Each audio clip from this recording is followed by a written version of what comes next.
그 지역의 목자들이 밤에 밖에서 자기 양떼를 지키더니 주의 사자가 곁에 서고 주의 영광이 그들을 두루 비추매 크게 무서워하는지라.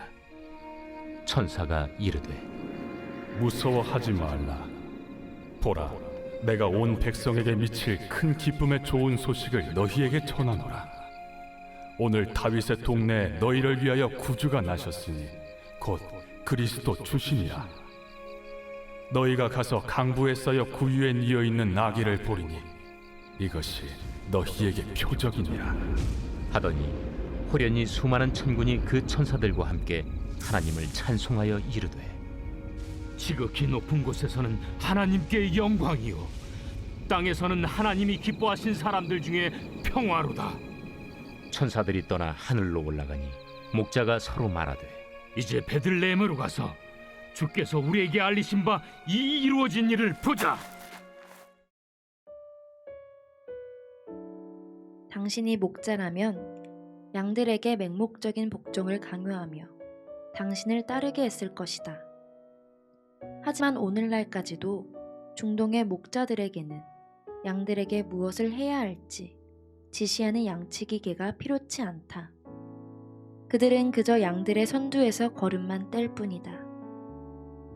양들은 자주 먼지가 일고 돌투성이인 환경에서도 마실 물과 뜯을 풀이 있는 곳으로 목자가 그들을 인도해 줄 것으로 신뢰한다. 그래서 양들도 목자를 따라 걸음을 뗀다. 이제 당신의 베들레헴 근처 언덕에서 양을 돌보던 목자 중 한 명이라고 상상해보라. 그날은 양들이 뜯을 풀이 있는 곳으로 양을 인도하는 대신 갑자기 어떤 사람이 나타나 무언가를, 아니 여물통에 누워있는 누군가를 찾으라는 말을 당신에게 전한다. 무슨 말도 안 되는 상황이지? 당신의 첫 반응은 이건 누군가 장난치는 거야. 난 지금 꿈을 꾸고 있는 게 틀림없어 였을지도 모른다. 하지만 그런 게 아니었다. 당신의 동료 전부가 같은 광경을 보았고 같은 이야기를 들었다. 그렇다면 지금 우리에게 양처럼 순종하라는 건가요? 왜 그래야 하죠?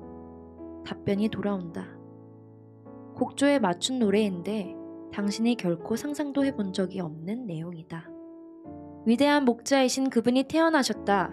그 왕이 여기 계시며 너희는 그분의 양, 그분의 백성이다. 와서 그분을 찾으라. 그리고 너희가 일종의 집단 환각을 경험한 것이 아니라는 증거로 예상 밖의 놀라운 광경을 보게 될 것이다. 그를 찾게 되면 알겠지만 그 아기가 여물통에 누워 있을 것이다. 너희는 보게 될 것이고 그러면 알게 될 것이다. 잠깐 걸음을 멈추고 천사들이 주장한 내용을 이행하려면 어떤 결단이 필요할지 기도하며 생각해보자. 이것은 정말 미친 짓이다. 이런 일은 보통 일어나지도 않을 뿐더러 특별히 나에게는 더욱더 일어나지 않을 일이다. 그리고 그 아기가 정말로 하나님 백성의 목자가 될 소년 왕이라 가정한다 해도 그건 위험한 결정일 수 있다. 그런 일에 연루되어서는 안 된다. 난세에는 머리를 숙이고 납작 엎드린 채 조용히 지내는 게 낫다. 하지만 지금 이 순간이 당신의 삶 전체가 이제껏 향해 달려온 바로 그 목적지라면 어떻게 할 텐가? 그런데 그 순간을 엉망으로 만들어 결국 기회를 놓쳤다고 생각해보라. 당신 삶에서 가장 중요한 순간에 그 장소를 지키지 못했다는 사실을 자책하며 나머지 인생을 살고 싶은가? 그래서 당신도 걸음을 뗀다. 그리고 정말 예상 밖이지만 천사들의 말은 사실이었다. 한 아이가 여물통에 누워 있었다. 그 메시지는 옳았다. 그렇다면 그들은 정말로 천사들이었던 것이다.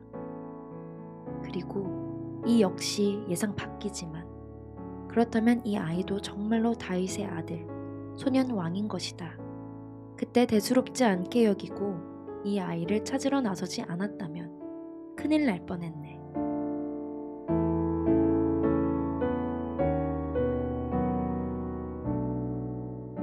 오늘의 기도.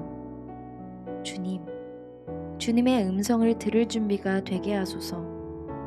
기꺼이 주님의 음성에 순종하여 그곳으로 가서 예배하게 하소서.